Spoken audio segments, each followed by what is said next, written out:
Olá, muito bom dia. Está no ar o Entrevista, programa que é uma parceria entre o Vale e a SP Rio e que você pode participar enviando sugestões de perguntas para o nosso convidado do dia.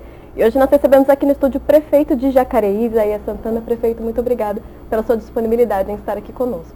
Eu que agradeço, é sempre um prazer poder estar aqui. Bom, e quem me acompanha nessa mesa é o jornalista Douglas Cruz, também te agradeço, Douglas. Bom dia, Thaís, bom dia, prefeito. E só relembrando que se você tiver alguma pergunta para o prefeito, pode fazer aí na transmissão que a gente vai estar fazendo aqui ao vivo.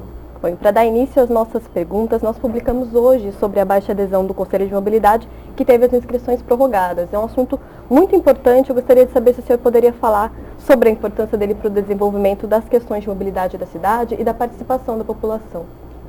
Nós estamos vivendo um período no qual o Poder Judiciário tem tentado impor uma cultura de participação e de conselhos em todas as políticas públicas. Algumas são relevantes e precisam, outras poderiam não ter necessidade desses conselhos, porque são questões estritamente técnicas, nos quais as demandas da população são conhecidas e as decisões são mais técnicas que discricionárias ou políticas. Mobilidade, a questão é mais técnica do que política. Entanto, para a gente não ter nenhum revés, nos antecipamos e criamos esse conselho. Ele seria criado no bojo das discussões do plano de mobilidade, mas antecipamos e fizemos toda a divulgação possível, mas na primeira semana de inscrição não houve uma adesão razoável, 16 inscritos. Resolvemos prorrogar mais uma semana para dar maior oportunidade para as pessoas que tenham interesse de participar na formulação das políticas de mobilidade da cidade. E aqui em São José, a Justiça interferiu também no transporte coletivo. Nós podemos dizer que o Comob de Jacareí teve como espelho o problema que São José teve? Para evitar, né, Douglas, se a Justiça é uma só, o Tribunal de Justiça é o mesmo, então não adianta você ficar insistindo, você vai acabar criando problemas. Volto a dizer, não acho que sejam temas que devam ser submetidos à decisão ou à deliberação dos interessados. Ninguém quer aumento de passagem, todo mundo quer o aumento de linha, todo mundo quer um ônibus com ar-condicionado, não lotado e de preferência que funcione como se fosse Uber particular. Isso não é possível. Você tem que tomar decisões pensando no coletivo. De qualquer forma, esse conselho tem a função do gestor explicar as coisas e reduzir resistência às decisões difíceis que precisam ser tomadas, como, por exemplo, correção da passagem. Bom, e foi entregue o resultado da auditoria feita, por uma empresa independente no transporte público. O senhor sabe nos informar qual foi o resultado obtido e como que ele deve nortear o pedido de reajuste? Os dados são relativamente preocupantes. Nós tivemos uma queda drástica de usuários, uma perda nos últimos 10 anos de mais de 30%, apesar do crescimento populacional, a fuga de passageiros tanto para os transportes individuais, também um pouco de desemprego e também o uso de outros modais como bicicleta. Mas essencialmente o transporte particular, o transporte privado. E um aumento nas quilometragens, um aumento nas linhas, um aumento nas distâncias. Com isso você tem duas equações que precisam ser resolvidas e que têm impacto direto sobre o preço. Além disso, os custos que são permanentemente reajustados, que é basicamente peças, mão de obra e gasolina. Essa auditoria nos deu um diagnóstico de todo o período, portanto de 10 anos, a evolução de cada um desses itens e serão fundamentais para a gente avaliar no momento oportuno que está se aproximando agora, esse mês de junho e julho, a definição da nova tarifa. Ainda não foi apresentado nenhum pedido oficial pela JTU? Será protocolado hoje. A partir de hoje a gente vai disponibilizar para a população o pedido e também o relatório da auditoria, para que quem tiver interesse possa olhar. Vamos marcar uma audiência pública para discutir. Na sequência, caberá a mim tomar a decisão. Pode falar. E com relação à audiência pública e também a continuidade do Comob, porque os moradores posteriormente, se quiserem reclamar, tem que pelo menos tentar ver como é que faz para participar do Comob, da audiência pública, porque este é o momento. Como é que a Prefeitura vai se posicionar tanto na audiência pública quanto para o Comob, para que haja maior interação com a população? provavelmente na primeira reunião do novo conselho, o tema do reajuste será um dos temas a ser tratado.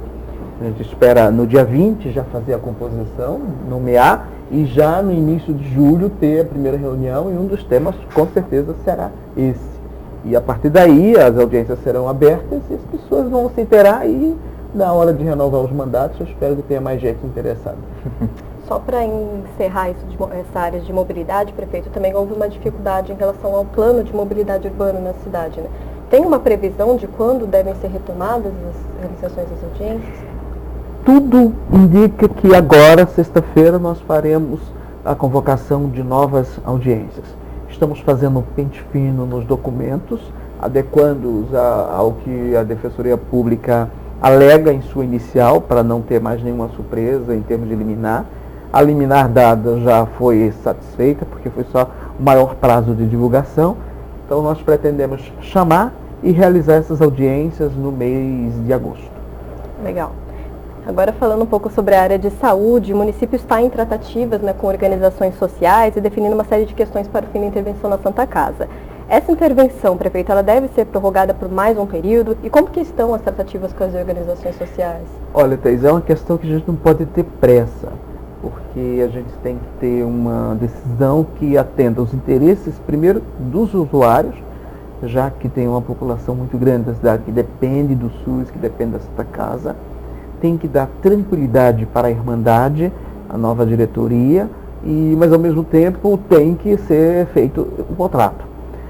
Se a gente conseguir encerrar isso, hoje eu já acho que não é possível, até esse mês a gente não prorroga a intervenção, mas se for preciso a gente prorroga, e à medida em que fechou o contrato a gente encerra essa intervenção. Para encerrar a intervenção é preciso que tenha um acordo entre a Irmandade e uma organização. Essa organização ela é necessária para unificar o atendimento clínico. Hoje a Santa Casa tem quadro clínico não próprio e cada um é com um contrato de pessoa jurídica. E isso reduz bastante a gestão, a capacidade de organização do serviço de atendimento médico estrito sensu. E os problemas da dívida que são de todos conhecidos. Havendo esse entendimento entre a Irmandade e uma das organizações que tem interesse, na sequência a Irmandade vai comunicar à Prefeitura: olha, nós fizemos esse contrato com a organização tal, com a faculdade tal. A partir deste contrato, então, a Prefeitura vai contratar o atendimento do SUS dessa Irmandade, dessa organização social. E com esse contrato, paralelo a isso, a gente tem que negociar com a Câmara a definição da responsabilidade do município pela dívida, e tendo o aval da Câmara, a gente tem condições de suspender a intervenção e, através de um contrato com essas duas entidades, a gente continuar o atendimento na Santa Casa. Caso seja prorrogado, o senhor acredita que deve ser ampliado para qual período? Eu me esforçarei para resolver isso entre julho, agosto e setembro. Eu acho que já estamos bastante avançados, em 2 a 3 meses a gente consegue. Mas por prudência nós devemos prorrogar até dezembro mesmo, e se for possível resolver antes, a gente encerra antes. E quantos encontros já foram feitos com essas organizações sociais? Muitos. Preliminarmente nós tivemos 4 encontros, 2 com cada. Na sequência a Irmandade assumiu essas conversas, então eles já tiveram 2 encontros com cada uma delas, e agora estão na fase de redação de um documento, de um protocolo de intenção, porque a celebração do contrato dependerá do aval da Câmara. Sem a Câmara se responsabilizar pela dívida, não tem como fazer essa transação. Então vai ser um protocolo de intenção visando um ato seguinte, que é o ato de encerramento da intervenção, celebração do contrato entre Irmandade, OS, Faculdade, e celebração do contrato entre a OS Nova e a Prefeitura. São 3 atos distintos que devem coincidir na mesma semana. Por isso, 2 protocolos de intenção são os documentos preliminares. E continuando no assunto da saúde, como anda a pasta em Jacareí? Recentemente nós noticiamos aqui a boa adesão do aplicativo da saúde que Jacareí lançou recentemente. E como é que anda o andamento dessa pasta em Jacareí? Em relação às filas de espera? Difícil porque nós estamos vivendo um momento de crise da atenção básica, em razão da falta de definição clara do governo federal no tocante ao financiamento, à continuidade do custeio e financiamento do programa Saúde da Família, baseado em médicos do Mais Médico. O governo atual tomou a decisão de só atender as cidades com baixo índice socioeconômico, as cidades distantes, as que têm dificuldades, e com isso Jacareí, outras cidades aqui da região, não tem a reposição do pessoal. Então, passou a ser agora a grande prioridade. Veja que na saúde a gente define prioridade previamente e vai levando. Mas a dinâmica da gestão pública vai alterando essas prioridades. Então a gente tinha bem claro que esse ano ia nos dedicar à infraestrutura, ia nos dedicar a melhorar a infraestrutura das UBSs, a melhorar equipamentos. Os 2 primeiros anos nós investimos basicamente em exames, em cirurgias, aquilo que sobra do orçamento. E esse ano nós íamos nos dedicar a isso. Agora tem uma nova demanda, que é como repor as equipes, como repor os médicos para o Mais Médico sem o Mais Médico federal. Esse é o maior desafio da cidade. Então é isso que nós estamos nos debruçando, vendo as formas jurídicas e vendo como arrumar dinheiro do orçamento do município, já que dificilmente o governo federal vai mudar de ideia. Estive já no Ministério, eles deixaram de forma bem clara, mas a gente conta aí com os nossos deputados e a articulação dos prefeitos para ver se, pelo menos, nós temos um tempo aí para a mudança total, porque não é possível de uma hora para outra você sair de um programa que tinha mais de 40 médicos e o governo federal dizer, olha, não vai ter mais, não teremos mais. Isso vai significar a necessidade de repor toda a atenção básica, que são as 18 UBSs da cidade. Essa defasagem é de em torno de 40 médicos nas UBS da cidade? Não, nós temos 40 no programa, hoje só se inscreveram 36, 30 e pouco, e já saíram 9. E não houve reposição desses 9. Os números são aproximadamente esses. Prefeito, eu me lembro que outra dificuldade relacionada à saúde, que o senhor já havia relatado no ano passado, era em relação aos leitos. Qual que é a situação atual? O senhor falou que iria ver se caso os leitos aqui do Hospital Regional de São José dos Campos não fossem suficientes, iria buscar outra alternativa. Qual que é essa situação? Dentro do programa de novo pronto-socorro, nós iríamos criar mais leitos. Esse projeto vai ter que ser adiado. E eu já não sou mais otimista nem de dizer que faremos em 2020. Talvez não seja possível fazer em 2020. Então é preciso construir. Fora disso, a gente tem que estar o tempo todo no cross para tentar, nas regiões mais próximas possíveis, São José, Taubaté, quando precisa de leito na nossa cidade. E, prefeito, qual que é a situação atual das negociações junto ao CAF para a realização das obras inclusas no Programa de Desenvolvimento Urbano e Social? Estão na fase final. A Procuradoria da Fazenda Nacional está fazendo a revisão em todos os documentos para encaminhar para o gabinete do presidente, para que ele solicite autorização ao Senado para dar a fiança para que o município possa celebrar o contrato. A perspectiva é que no início de agosto esse documento já esteja no Senado. E a partir daí, então, nós teremos de 15 a 30 dias e até o final de agosto, assim, com uma perspectiva bem realista, nós teremos concluído esse processo. O senhor acredita que a maioria das obras devem ter início, então, no final do ano? Nós temos 3 licitações já concluídas, então provavelmente a partir de setembro já será possível. 2 delas dependem de licença, já estamos em processo de licenciamento. Se saírem as licenças até o início de setembro, essas obras começam efetivamente em setembro, assim que assinar o contrato. Nós tínhamos imaginado poder começar antes com recurso do município, mas a economia não está se comportando como era planejado por quase todos os economistas, né?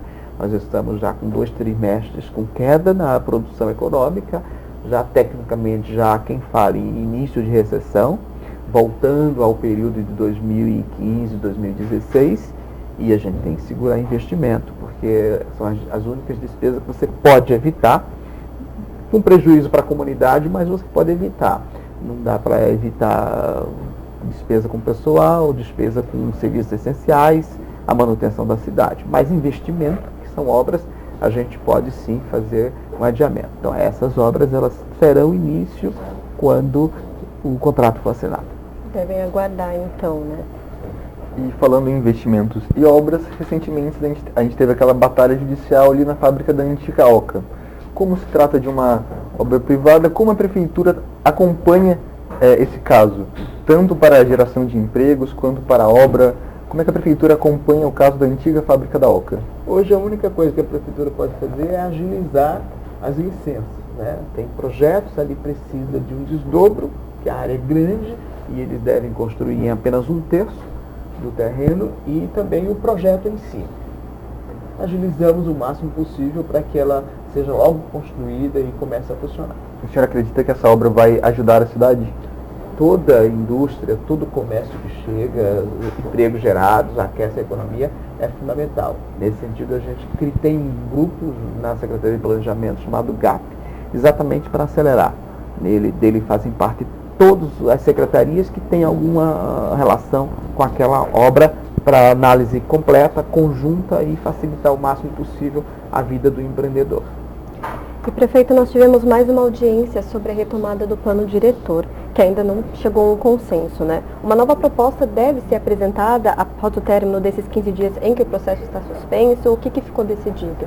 Olha, ficou decidido que hoje, quarta-feira, o Ministério Público e a Defensoria apresentaria uma contraproposta à proposta que nós apresentamos terça-feira passada, e que teremos uma reunião preliminar na sexta entre Ministério Público, Defensoria e Prefeitura. A partir dessa proposta que deve ser apresentada hoje, nós vamos já amanhã, hoje mesmo, assim que chegar, a gente já se reúne, discute, e se tudo estiver dentro daquilo que a gente tem conversado nos últimos dias, é provável que na sexta nos entendamos. Da parte da Prefeitura, nós temos total disposição desde o início de ceder. Precisamos só definir duas coisas que agora estão bem claras. A primeira é que as obras não fazem parte do pedido da ação civil pública. E não fazem, nunca fizeram, estão como argumentos, mas não como pedido.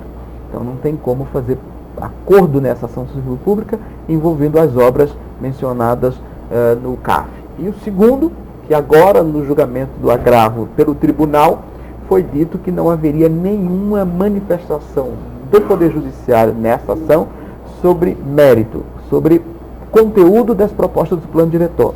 Então está expresso. Esses dois pressupostos reduz as conversas à metodologia. E a metodologia são basicamente 3 pontos. Avançamos bastante, algumas discordâncias aqui e acolá. Eu estou bastante otimista. Acho que o ambiente com esses dois pressupostos, com os quais nós concordamos e sempre dissemos, obras não tem nada a ver com o plano diretor, e não tem por que a Prefeitura limitar conteúdo de proposta. Isso vai ser debatido com a cidade e discutido na Câmara. Aceita esses dois pressupostos. A metodologia, isso aí a gente nunca teve divergência. Se quiser 10 audiências, 30 audiências, o GT com 15, 30, 50 pessoas, capacitação de GT, a contratação de uma assessoria especializada de uma universidade, nunca houve discordância da Prefeitura. Basta a gente alinhavar isso e concordar, e estou bem otimista de que sexta nós cheguemos a um acordo. Senhor Prefeito, o Ministério Público tem atuado em muitas questões em relação à Prefeitura. Como o senhor vê essa atuação do Ministério Público na atual gestão? Você acha que eles estão atuando de uma forma abusiva? A atual gestão, não, desde a década de 90. Na verdade, se eu estivesse numa cidade mineira, eu diria que o trem está fora dos trilhos. Porque é muito difícil separar discricionalidade política, conteúdo das políticas públicas, de regras jurídicas a respeito delas. Isso porque as regras jurídicas são todas na forma de princípios vagos, sem definição da norma, e o princípio sem definição da norma, ele tem uma visão diferenciada em cada advogado, cada jurista, cada instituição tem os seus interesses específicos. Então, é muito difícil isso. O que eu acho que a gente está no momento das organizações pararem, refletirem. Houve bastante avanço, ninguém nega nisso, principalmente nas áreas sociais, saúde, educação. Mas uma coisa é ampliar ou melhorar o conteúdo de uma política existente. Ampliar ou melhorar atendimento de creche, vaga em creche, lugar da creche, vaga. Ampliar ou melhorar o serviço da saúde já existente. Agora, completamente diferente é impor despesas de capital. Despesas que exigem obras. Estamos falando de saneamento, esgoto, água, asfalto, intervenção em bairros inteiros. Isso não tem como levar para a justiça. Não tem como, porque não tem os projetos e não tem o financiamento. E nós estamos vivendo um período de crise que as prefeituras têm aí de 3% a 5% de capacidade dessas despesas de pessoal, aliás, de capital. E mesmo para esses investimentos, as prioridades são ampliar a vaga em creche, ampliar a rede de atenção básica. Eu não posso desviar dinheiro de necessidades essenciais para atender coisas que são necessárias, mas não à frente, não tão urgente. Essa intervenção do Ministério Público, quando despreza a capacidade orçamentária e quando despreza a potencialidade de gestão, isso é nefasto. Ainda que o interesse seja bom, ainda que a ideia seja interessante, mas a viabilidade, não existe viabilidade. Nós estamos lá com 36 ações, condenando a fazer um monte de coisa. Tudo necessário? Tudo necessário. Tem que ser feito? Tem. Mas quando? Com que recurso? Isso é político. Isso não é justiça, isso não é jurídico e não cabe nem ao Poder Judiciário, nem ao Ministério Público se intrometer. Isso tem que ficar no debate político-eleitoral e, na sequência, no embate entre vereadores eleitos pelo povo e prefeito eleito pelo povo. São eles que definem as prioridades e que são sujeitos à aprovação e reprovação pelo povo. Quem não é sujeito à aprovação e reprovação pelo povo não deve definir prioridade em nome do povo. A questão é muito simples e clara. Estão extrapolando e precisa entrar na linha. Antes de fazer a próxima pergunta, só vou pedir para o senhor arrumar sua lapela, que ela deu uma saída, pode colocar aí no paletó Todo mesmo. mundo escutar a gente direitinho. O senhor acredita, então, que o Ministério Público está tentando atuar como um executivo? Você acha que eles estão sendo abusivos na parte de não entender as funções atribuídas a cada Guerra poder? de espaço de poder, para ver qual é a instituição que se sobrepõe e que dá a palavra final. O poder tem esse fenômeno. Em todo lugar do mundo, as instituições que exercem poder vão disputar. É como se fosse uma coxa, um cobertor, e cada um puxa de um lado. Cabe ao Poder Judiciário colocar o trem na linha. E me parece que o Judiciário tem pecado feio nesse aspecto. Não tem respeitado a prerrogativa do poder político. Não tem respeitado as prerrogativas de quem é eleito e de quem tem que responder para o povo. A pretexto de concretizar o que está na Constituição, esquece um capítulo da Constituição que diz tem que ter dinheiro e tem que ter responsabilidade fiscal. O capítulo da Constituição que diz que todas as obras públicas precisam estar no PPA, na LDO, e que tem que ter dinheiro no orçamento, o Poder Judiciário tem ignorado. É preciso olhar para a Constituição inteira. Quer decidir? Decida, mas diga quanto custa, de onde vai sair e o que vai deixar de ser feito para fazer essa obra que está sendo condenada. Isso é gestão. Nós que nos disputamos eleições, nos dispusemos a fazer essas escolhas em nome do povo e ser submetidos à rejeição ou aprovação pelo povo. Agora, quem não é submetido à aprovação ou rejeição pelo povo e não tem conhecimento global, amplo, e não conhece o orçamento, não quer conhecer o orçamento, não conhece os corpos técnicos da administração, não deve decidir. Se está decidindo, está errado, equivocado. Precisa ser corrigido sob pena de termos dois orçamentos. O aprovado pela Câmara, no âmbito municipal e pelo prefeito, e o determinado pela Justiça. E um dinheiro é um só. Qual é que eu cumpro? E mais ainda, nós estamos caminhando para a ideia de orçamento impositivo. Tudo que tiver no orçamento passará a ser impositivo. Eu terei um orçamento político impositivo e eu terei sentenças judiciais impositivas. Qual imposição eu cumpro? Isso é Frankenstein. Isso é loucura. As pessoas precisam parar e pensar no funcionamento do sistema. A pretexto de achar que todo mundo que faz política é mal intencionado, o judiciário está querendo banalizar com isso. Isso é muito sério. Isso exige responsabilidade. Eu não estou berrando, gritando, porque é a minha área de conhecimento. Eu fiz doutorado nessa área, conheço. Pesquiso no Brasil, na Europa, como funciona. Isso é aberração, precisa ser corrigido urgentemente. Uma coisa é a criança que precisa da vaga em creche. Isso é serviço, ampliar o serviço, melhorar o serviço, é custeio. Outra coisa é o paciente que precisa de uma internação, que precisa de uma cirurgia. Isso é custeio, isso é serviço, você resolve. Agora, fazer esgoto, asfaltar uma via, construir um hospital, construir um hospital veterinário, isso é política. Isso é política. Não é direito. Não é justiça. O senhor acredita que essas ações tenham se acirrado na sua gestão, talvez por uma questão ideológica do judiciário ou não? Não. Quando eu cheguei já tínhamos 32 ações. Agora nós temos algo em torno de 36. Então isso começou a ser acirrado na década de 90. No primeiro momento foi educação, depois saúde. Quando as administrações acabaram resolvendo essas questões e diminuindo bastante a judicialização, entrou, mas assim, com muito ativismo, as questões urbanísticas e ambientais. Por conta do quê? Do Ministério Público ter criado, nem sei como é que se chama, mas vários órgãos especializados só para cuidar de arquitetura, urbanismo e meio ambiente. E aí você tem promotores especializados com assessoria técnica só para fazer isso. Essa especialização do Ministério Público está gerando um monte de demanda. Está acontecendo em urbanismo, arquitetura e meio ambiente, que tem departamentos especializados, tem também no consumidor e criança e adolescente. Só que urbanismo, arquitetura e meio ambiente, cada sentença, cada inquérito é uma conta enorme. E vai para onde? Para a prefeitura, porque as prefeituras são as responsáveis pela zeladoria urbana.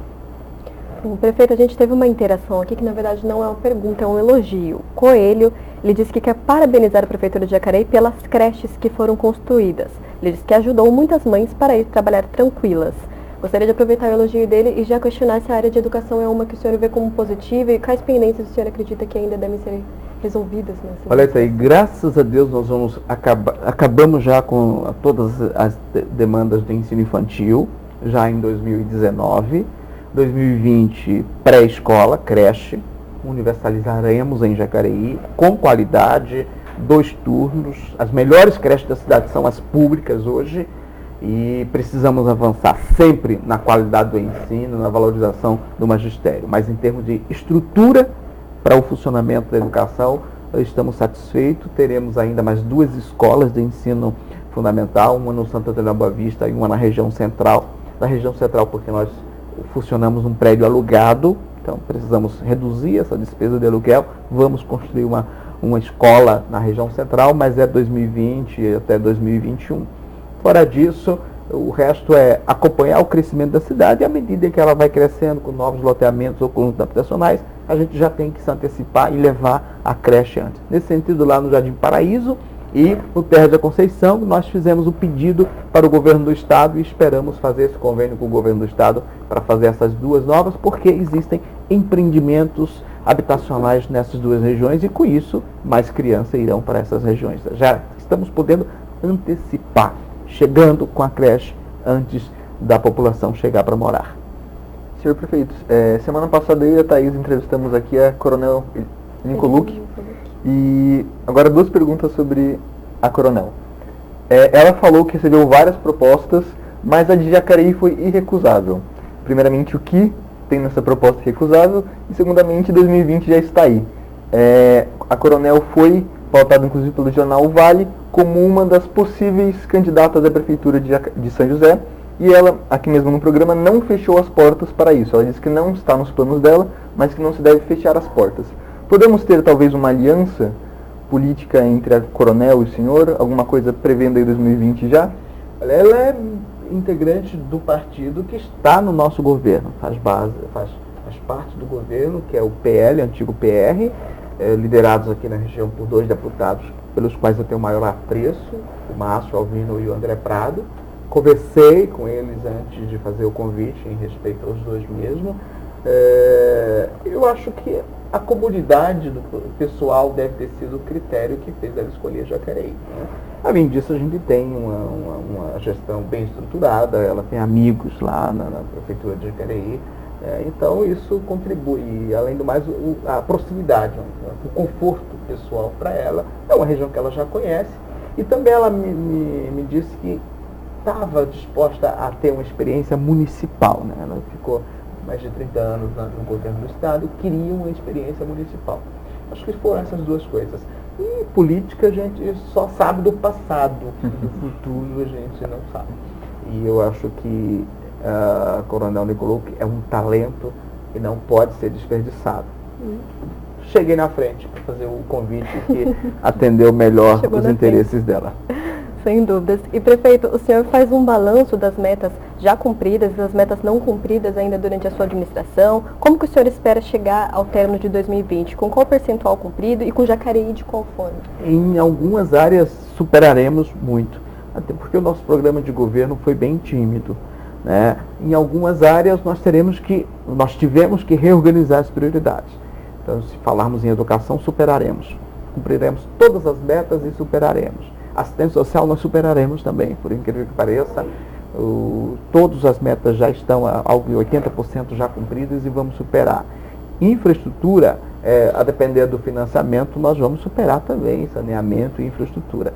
Ficará em saneamento só a dependência dos 100% de esgoto tratado, porque é um dinheiro do PAC e não saiu quando nós esperávamos. A licitação já está concluída há mais de 6 meses, e agora nós temos que esperar o novo governo pegar ritmo para ver se sai o dinheiro para a gente dar ordem de serviço, também a duplicação da estação de tratamento.